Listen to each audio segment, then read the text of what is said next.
Good morning ninth Hindi medium के student. आज हम सामाजिक विज्ञान में इतिहास में पाठ 3 नाज़ीवाद यानी हिटलर का उदय का आगे का भाग पढ़ेंगे।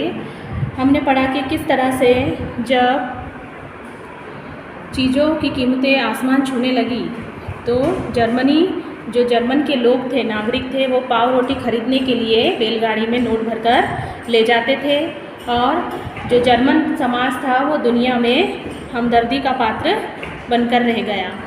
अब जर्मनी को इस संकट से निकालने के लिए अमेरिकी सरकार ने हस्तक्षेप किया और इस योजना में मतलब अमेरिका ने डॉग्स योजना बनाई और इस योजना में जर्मनी के आर्थिक संकट को दूर करने के लिए हर्जाने की शर्तों को दोबारा तय किया गया। हम देखेंगे इसमें हम मंदी का जो काल था वो कैसा था। तो 1924 से लेकर 28 तक जर्मनी में कुछ स्थिरता रही, लेकिन यह स्थिरता मानो रेत के ढेर पर खड़ी थी। जर्मन निवेश और औद्योगिक गतिविधियों में सुधार मुख्यतः अमेरिका से लिए गए अल्पकालिक कर्जों पर आश्रित था। जब 1930 में वॉल स्ट्रीट एक्सचेंज यानी शेयर बाजार धाराशाही हो गया तो जर्मनी को मिल रही मदद भी रातों रात बंद हो गई। अब हुआ क्या था, जो जर्मन था वो निवेश और औद्योगिक गतिविधियों में सुधार चाहता था और अमेरिका से लिए गए जो अल्पकालिक यानी थोड़े समय के लिए उसने जो कर्जा लिया था उसी पे उसकी सारी योजनाएं बन रही थी और सारे कार्य उसके हो रहे थे। लेकिन हुआ क्या, 1929 में वॉल स्ट्रीट एक्सचेंज यानी यहाँ का जो शेयर बाजार था वो धाराशाही हो गया, मतलब उसकी कीमतें गिर गई और रातों रात जर्मनी को क्या करना पड़ा, जो जर्मनी को मदद मिल रही थी वो भी बंद हो गई। कीमतों में गिरावट की आशंका को देखते हुए लोग धड़ाधड़ अपने शेयर बेचने लगे और 24 अक्टूबर को केवल एक दिन में 1.3 करोड़ शेयर बेच दिए गए और यह आर्थिक महामंदी की शुरुआत थी। अब 1930 से लेकर 1932 तक के अगले 3 सालों में अमेरिका की राष्ट्रीय आय केवल आधी रह गई। फैक्ट्रियां बंद हो गई थी, निर्यात गिरता जा रहा था, किसानों की हालत खराब थी और सट्टेबाज बाजार से पैसा खींचते जा रहे थे। अमेरिकी अर्थव्यवस्था में आई इस मंदी का असर दुनिया भर में महसूस किया गया। इस मंदी का सबसे बुरा प्रभाव जर्मन अर्थव्यवस्था पर पड़ा।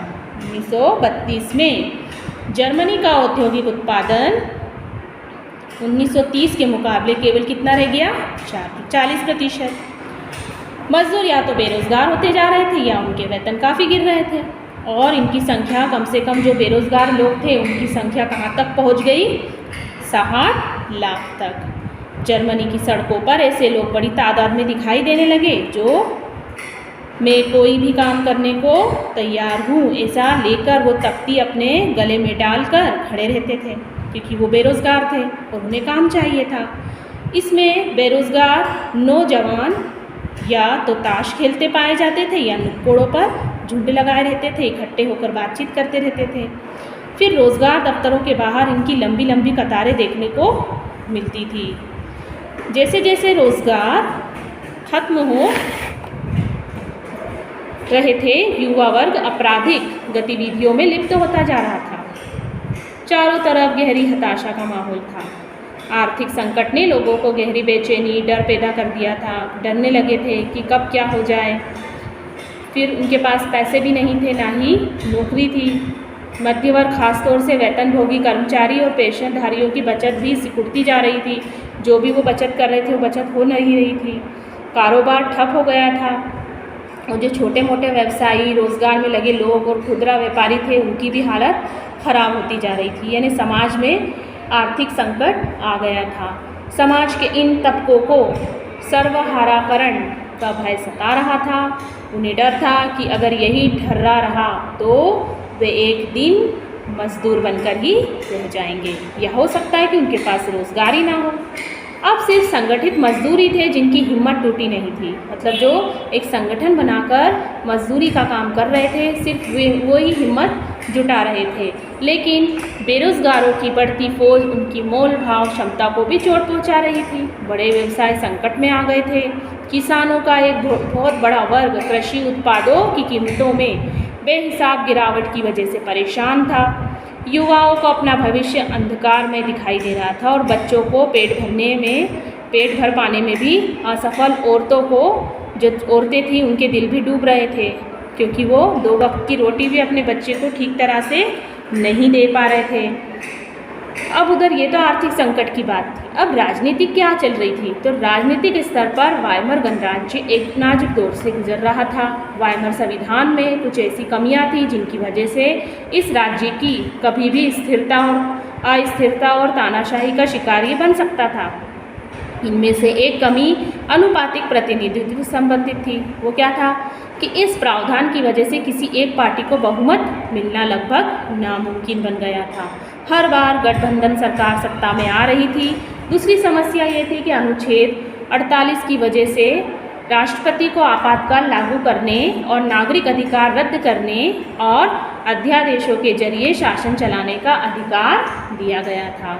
अपने छोटे से जीवन काल में वाइमर गणराज्य का शासन 20 मंत्रिमंडलों के हाथों में ही रहा और औसत अवधि 239 दिन से ज़्यादा की नहीं रही, मतलब इतने दिन ही उसका कार्यकाल चला। इस दौरान अनुच्छेद 48 का भी जमकर इस्तेमाल किया गया और सारे नुस्खों के बावजूद भी उनको संकट का सामना करना पड़ा और संकट उनका दूर ही नहीं हो पाया। लोकतांत्रिक संसदीय व्यवस्था में लोगों का विश्वास खत्म होने लगा, क्योंकि वह उनके लिए कोई समाधान नहीं खोज पा रही थी। इतना सब होने के बाद अब किसका उदय प्रारंभ हुआ? हिटलर का। अर्थव्यवस्था, राजनीति और समाज में गहराते जा रहे इस संकट ने हिटलर की सत्ता में आने का रास्ता साफ कर दिया। 1890 में ऑस्ट्रिया में जन्मे हिटलर की युवावस्था बेहद गरीबी में गुजरी। जब वो युवा अवस्था में था, जवान था, तो वो बहुत ही गरीब वर्ग का था। रोजी रोटी का कोई जरिया ना होने के कारण पहले वह विश्व युद्ध की शुरुआती में उसने अपने नाम फौजी भर्ती के लिए लिखवा दिया, मतलब फौज में भर्ती हो गया। ये भर्ती के बाद उसने अग्रिम मोर्चे पर संदेशवाहक का काम किया, संदेश पहुँचाने का काम करता था वो। कॉर्पोरल बना और बहादुरी के लिए उसने कुछ तमगे भी हासिल किए और इसके लिए उसको बहुत ज़्यादा इनाम मिले, तमगे मिले। और जर्मन सेना की पराजय ने तो उसे हिला ही दिया था, लेकिन वासारे की संधि ने तो उसे आग बबूला कर गुस्से में ला दिया। 1919 में उसने जर्मन वर्कर्स पार्टी नामक एक छोटे से समूह की सदस्यता ले ली और वो वहाँ का सदस्य बन गया। धीरे धीरे उसने इस संगठन पर अपना नियंत्रण कायम कर लिया। उसे नेशनल सोशलिस्ट पार्टी का नाम क्या करा? नया नाम दे दिया, उसको नाम ही बदल दिया उसने। इस पार्टी को बाद में नाज़ी पार्टी के नाम से जाना गया और फिर जब हिटलर उसका बड़ा अधिकारी बना तो ये पार्टी का नाम क्या हो गया? Nazi party. 1923 में हिटलर ने बावेरिया पर कब्जा करने, बर्लिन पर चढ़ाई करने और सत्ता पर कब्जा करने की योजना बना ली। इन दुस्साहस योजनाओं में वह सफल रहा। उसे गिरफ्तार कर लिया गया और उस पर देशद्रोह का मुकदमा भी चला। कुछ समय बाद उसे रिहा कर दिया गया और नाज़ी राजनीतिक खेमा यानी 1930 के दशक के शुरुआती सालों में जनता को बड़े पैमाने पर उसने अपनी ओर आकर्षित वो नहीं कर पाया। लेकिन महामंदी के दौरान नाज़ीवाद ने एक जन आंदोलन का रूप धारण कर लिया। वो सबके सामने आया नाज़ीवाद। हम पहले देख चुके थे कि 1929 में के बाद बैंक दिवालिया हो चुके थे, काम धंधे बंद होते जा रहे थे, मजदूर बेरोजगार हो रहे थे और मध्य वर्ग को लाचारी और भूखमरी का डर सता रहा था। इस कारण नाज़ी प्रोपेगेंडा में लोगों को एक बेहतर भविष्य की उम्मीद दिखाई दी और सभी ने क्या किया? 1929 में नाज़ी पार्टी को जर्मन संसद राइखस्टॉग के लिए चुनाव में महज 2.6% वोट मिले थे और 1932 तक आते आते यह देश की सबसे बड़ी पार्टी बन चुकी थी और उसे 37% वोट मिलना शुरू हुए।